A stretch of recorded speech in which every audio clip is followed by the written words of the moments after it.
Halo sahabat, Assalamualaikum warahmatullahi wabarakatuh. Ketemu lagi di channel Prabu Revolusi. Seperti yang sudah dijanjikan, kali ini saya akan bahas tentang bisnis-bisnis yang harus berubah atau shifting di masa pandemi atau ketika menghadapi masa new normal. Seperti yang kita ketahui bahwa pandemi ini merubah banyak sekali tatanan kehidupan sosial. Dari sesuatu yang awalnya sangat terfokus pada fisik, sekarang ini semuanya berganti menjadi lebih digital. Hal itu saja sudah membuat banyak perubahan tentu dalam lini bisnis yang sekarang sedang berlangsung. Oleh karena itu, karena masa pandemi ini akan berlangsung hingga 1 dan 2 tahun, walaupun nanti vaksin sudah ditemukan, tetapi ada rasa traumatis yang terus diwariskan dari pandemi tersebut, sehingga dalam 1 atau 2 tahun ke depan bisnis akan berubah. Nah, ada 10 bisnis yang paling mengalami benturan atau yang paling mengalami pengaruh impact dari pandemi ini. Saya akan bahas satu persatu untuk Anda semua. Semoga nanti yang sedang bergelut di bisnis ini bisa segera untuk melakukan shifting dengan strategi bisnis yang lain.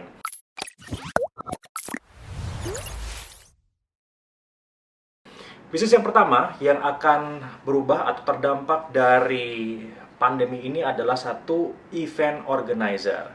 Ya, event organizer, penyelenggara event, baik itu pernikahan, wedding misalnya, ataupun juga penyelenggaraan konferensi, atau juga event-event fisik, ya seperti product launching dan lain sebagainya, akan berubah. Karena tentu, ya dengan aturan pembatasan aktivitas sosial skala besar, membuat aktivitas fisik itu dibatasi. Tidak boleh berkumpul beberapa orang atau dalam jumlah banyak di satu tempat tertentu, dan ini membuat perubahan yang sangat mendasar pada bisnis event organizer. Oleh karena itu, mesti dilakukan strategi shifting untuk bisa merubah pola bisnisnya atau juga bisnis modelnya. Ya, bagaimana caranya agar bisnis event ini bisa dipindahkan atau ditransformasikan ke digital? Bayangkan, sekarang pernikahan saja sudah bisa dilakukan secara online. Di kampus, ya misalnya, kelulusan atau wisuda juga dilakukan secara digital, sehingga event dalam 1 hingga 2 tahun ke depan rasanya akan sangat sulit untuk bisa mendapatkan izin berkumpul dari pemerintah setempat. Oleh karena itu, bisnis event organizer harus segera berubah. Dan ini juga artinya bisnis-bisnis atau juga profesi yang mengikutinya harus juga segera berubah. Misalnya apa? MC. Lalu yang kedua misalnya catering, ya yang dilakukan untuk catering event. Itu juga harus segera berubah. Nah, coba dicari peluang di sesuatu yang sifatnya digital. Misalnya sebagai contoh ya, maraton. Ya, maraton itu kan adalah aktivitas fisik melibatkan ribuan orang. Nah, sekarang ini sudah mulai dilakukan event virtual maraton. Jadi setiap orang melakukan aktivitas lari masing-masing secara mandiri, tapi datanya direcord secara digital. Itu contoh dari salah satu shifting pada bisnis event. Oleh karena itu juga coba dicari lagi ya, apakah mungkin melakukan misalnya wedding digital ya, atau juga sebagai penyelenggara meeting conference digital, karena kan tidak semua orang punya platform digital, dan bisa jadi IO pada akhirnya menjadi IO digital. Setidak-tidaknya ini harus dilakukan selama 1-2 tahun ke depan. Lalu yang kedua, bisnis berikutnya yang juga terpengaruh oleh pandemi COVID-19 dan juga harus segera shifting adalah restoran. Ya, karena restoran itu merupakan tempat orang berkumpul juga bersama teman-teman atau juga bersama kerabat misalnya, sehingga hal ini memungkinkan penyebaran COVID-19. Dan kalaupun tidak, ya banyak orang yang rentan atau khawatir makan di restoran, misalnya apa? Ya, menggunakan piring bekas orang lain, menyentuh meja bekas orang lain, dan itu membuat kekhawatiran tertentu. Jadi walaupun nanti akan ada protokol kesehatan seperti misalnya disinfektan atau juga tempat cuci tangan di restoran di mana-mana, namun demikian rasa khawatirnya masih akan terbawa. Oleh karena itu saya perkirakan bisnis restoran ini akan segera atau harus berubah, walaupun nanti PSBB direlaksasi misalnya, dan kemudian juga restoran boleh kembali menerima tamu ke dalam restorannya. Saya yakin profil pendapatan dari dine-in atau tamu yang makan di tempat akan sedikit berubah. Oleh karena itu, bisnis restoran ya di beberapa negara sekarang ini sudah mulai muncul model-model barunya. Di antaranya misalnya setiap meja diberikan partisi, ya, diberikan semacam kaca isolasi sehingga meja satu dengan meja yang lain itu dipisahkan oleh partisi tersebut. Lalu yang kedua, satu meja dengan meja yang lain juga berjarak dengan jarak aman. Misalnya jauhnya setiap meja 2 meter. Konsekuensinya adalah kapasitas dine-in dari restoran akan berkurang drastis dan itu juga pasti akan berpengaruh pada penghasilan restoran tersebut. Oleh karena itu, ya selain mempersiapkan protokol kesehatan untuk bisa menerima tamu dine-in nanti saat PSBB direlaksasi, sebaiknya juga restoran memperkuat lini bisnisnya di delivery, produk-produk frozen food misalnya, ataupun juga delivery yang menggunakan ojek online ataupun juga menggunakan armada sendiri, itu harus diperkuat.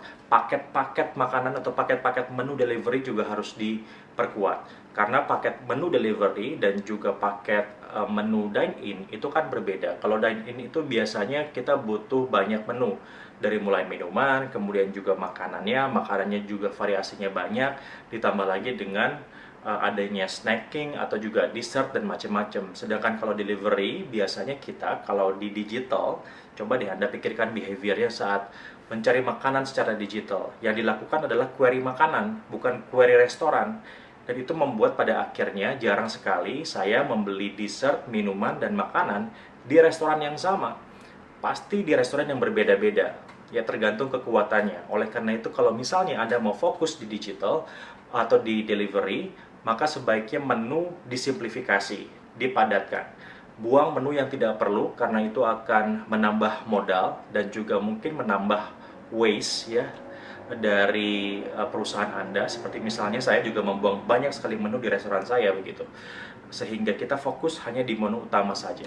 Ya, itu di restoran, teman-teman semua. Lalu yang ketiga adalah traveling atau juga pariwisata. Nah, ini juga salah satu bisnis yang terdampak hebat karena pandemi COVID-19.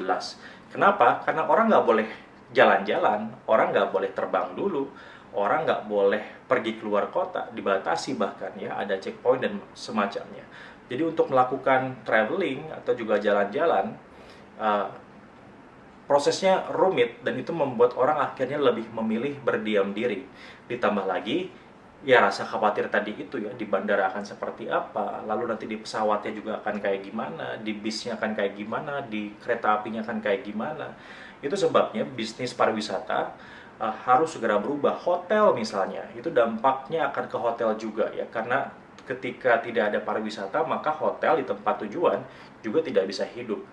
Harus seperti apa shiftingnya? Mungkin barangkali alih-alih berpikir atau menargetkan tamu luar negeri atau tamu luar kota, lebih baik coba membuat wisata lokal. Misalnya sekarang ini sedang trending stay at home, vacation at the city atau juga staycation ya. Jadi liburan tapi di kota sendiri. Nah, mungkin bisa tawarkan paket-paket staycation ya untuk tamu-tamu yang ada di kotanya itu sendiri sebagai contoh. Lalu juga dapurnya bisa juga mulai menyajikan menu-menu delivery dan juga tempat-tempat yang lain. Artinya harus segera dirubah hotel karena rasanya orang tidak akan mau spending begitu banyak untuk bisa keluar kota atau ke luar negeri dan kemudian menginap di hotel. Coba dipikirkan cara-cara seperti itu karena prediksinya staycation atau juga wisata lokal akan meningkat dalam 1-2 tahun ke depan. Jadi setelah 3-4 bulan ini relaksasi dicabut, orang butuh hiburan, hiburannya akan dicari di kota sendiri. Ya tidak akan jauh-jauh jika tidak terpaksa sekali. Ya, sehingga bisnis wisata atau juga traveling harus segera putar otak. Kalau tidak dalam 1-2 tahun ini akan sangat sulit Anda untuk bisa beroperasi. Bisnis yang keempat adalah transportasi umum. Nah, ini sebagai akibat dari traveling atau juga wisata yang turun, maka bisnis transportasi umum juga pasti akan terdampak. Ya, pesawat misalnya harus mengatur kembali seatingnya atau juga bis dan juga kereta. Ya, seatingnya harus segera diatur. Sudah ada sebetulnya video yang viral saat ini tentang bagaimana pengaturan seating pesawat nanti. Lumayan ribet sih, tapi rasanya dalam 1-2 tahun ke depan ya alih-alih orang akan pergi keluar kota atau keluar negeri dan juga saving uangnya untuk kebutuhan utama seperti makan dan minum, maka kalaupun dia pergi, dia akan memilih maskapai atau bis atau transportasi umum yang lebih nyaman, lebih aman. Ya, jadi bukan saja hanya nyaman tetapi juga lebih aman dari sisi penularan COVID-19. Ya, oleh karena itu juga ini bisnis transportasi umum harus segera bergerak juga. Kereta api misalnya, ya, seperti apa pengaturannya agar orang percaya dan juga merasa aman saat bepergian keluar kota menggunakan transportasi umum. Kalau tidak, ya akan memilih menggunakan kendaraan pribadi saja yang lebih terjamin. Jadi transportasi umum termasuk salah satu bisnis yang akan terdampak juga sebagai akibat dari pembatasan traveling. Lalu bisnis yang kelima adalah bioskop. Anda penggemar film, saya penggemar film, saya suka sekali nonton di bioskop. Tetapi sudah 3 bulan ini saya nggak pergi ke bioskop, karena bioskopnya juga ditutup, dan saya juga kalaupun dibuka bioskopnya nggak akan mau datang. Karena ngeri juga begitu kan datang ke bioskop, dan bagaimana dengan potensi penularannya. Oleh karena itu, bioskop akan berubah wajahnya. Setiap kita akan nonton pasti akan ada banyak layering protokol kesehatan, mulai pengecekan temperatur, lalu juga meminta kita untuk bisa cuci tangan atau juga disemprot disinfektan misalnya. Ditambah lagi seatingnya juga pasti akan berubah, nggak akan ada lagi kursi dempetan ya. Artinya buat Anda yang punya target ya bawa teman kencan ke bioskop untuk nonton, biasanya kan nonton ini jadi salah satu uh, proses tahapan dalam berkencan atau dating. Nah, ini mungkin akan berubah juga. Kenapa? Karena nggak boleh berdekatan juga, satu seat dengan seat yang lain dibatasi oleh jarak gitu. Jadi profil orang yang nonton juga akan berubah, lebih kepada mereka yang betul-betul menikmati film. Nah, masalahnya juga apakah filmnya ada di masa pandemi seperti ini, itu juga penting untuk diperhatikan. Oleh karena itu bisnis bioskop akan berubah ya, akan berganti wajahnya dari awalnya menjadi tempat keluarga berkumpul, barangkali menjadi tempat screening film misalnya, atau juga menjadi tempat aktivitas-aktivitas yang lain. Dan kalaupun memang akan ada pemutaran film, maka experience yang ditawarkan juga harus berubah, lebih kepada intimate movie watching. Ya, mungkin kalau misalnya penawarannya adalah pengalaman nonton yang lebih intim, lebih pribadi, lebih personal, bisa jadi akan ada orang yang masih mau datang ke bioskop. Saya misalnya dijamin bahwa ketika saya nonton, maka saya akan aman dari sekitar saya gitu. Nah, mungkin saya masih akan berpikir untuk nonton di bioskop. Nah, oleh karena itu juga barangkali bioskop harus juga mulai berpikir tentang membuat platform nonton secara digital. Karena sekarang ini kan platform streaming video atau video on demand itu hanya menyajikan film-film yang sudah lama, ya, yang sudah ditayangkan di bioskop atau juga film-film seri biasanya. Nah, kenapa tidak? Ya, sekarang bioskop membuat platform secara digital, orang bisa menonton film baru, sehingga bioskop bisa menawarkan kepada pemilik film atau production house untuk menayangkan filmnya ke rumah masing-masing, bukan lagi ke layar bioskop. Jadi bagaimana jika bioskop membuat platform tersebut? Wah, itu luar biasa. Saya pikir ini adalah sebuah tren bisnis yang akan sangat hebat ya, saat film-film yang diproduksi punya alternatif untuk bisa masuk langsung ke rumah penontonnya. Ya, menarik ini. Lalu yang ke-7 ya, yang keenam ya, yang keenam adalah ini juga berkaitan dengan bioskop, yaitu production house atau juga film. Ya, jika awalnya film layar lebar itu merupakan salah satu lini usaha yang menjanjikan, walaupun juga tentunya sebetulnya resikonya besar ya. Disebut juga ini sebagai bisnis high profile, low profit gitu, karena modalnya besar. Kadang-kadang kita harus investasi di beberapa film untuk mendapatkan return. Ya, tapi juga profilnya akan berubah karena merebaknya atau naiknya permintaan video on demand atau nonton di rumah lewat video streaming atau lewat aplikasi streaming. Oleh karena itu, ini mengubah pola produksi pembuatan film ya, yang awalnya untuk layar lebar tujuannya, yang memang mahal biayanya, barangkali akan dirubah menjadi lebih banyak film seri ya, series movie dengan tools atau juga perlengkapan yang lebih murah karena layar untuk digital itu kan kecil ya, sehingga tidak membutuhkan spesifikasi yang terlalu tinggi untuk membuat filmnya. Kru yang dibutuhkan juga barangkali akan tidak terlalu banyak, tidak terlalu masif seperti produksi film layar lebar. Ini juga harus dipikirkan oleh production house untuk segera merubah plan atau rencana pembuatan film layar lebar ya menjadi film seri, ya dibagi menjadi beberapa seri, dan krunya pun didistribute bergantung pada seri tersebut. Nah, ini akan menarik nih kalau misalnya Indonesia akan muncul nanti pesaing-pesaing konten dari drama Korea. Drama Korea misalnya sekarang menjadi salah satu tempat ya bagi masyarakat untuk menghilangkan kepenatannya di rumah begitu, karena Korea series atau drama Korea itu cukup menghibur, berbeda dengan sinetron kita ya. Jadi bukan sinetron, barangkali harus dibuat film seri Indonesia yang kualitasnya seperti drama series, Korea series, dari ceritanya, dari penggarapannya, dari segi kreativitasnya.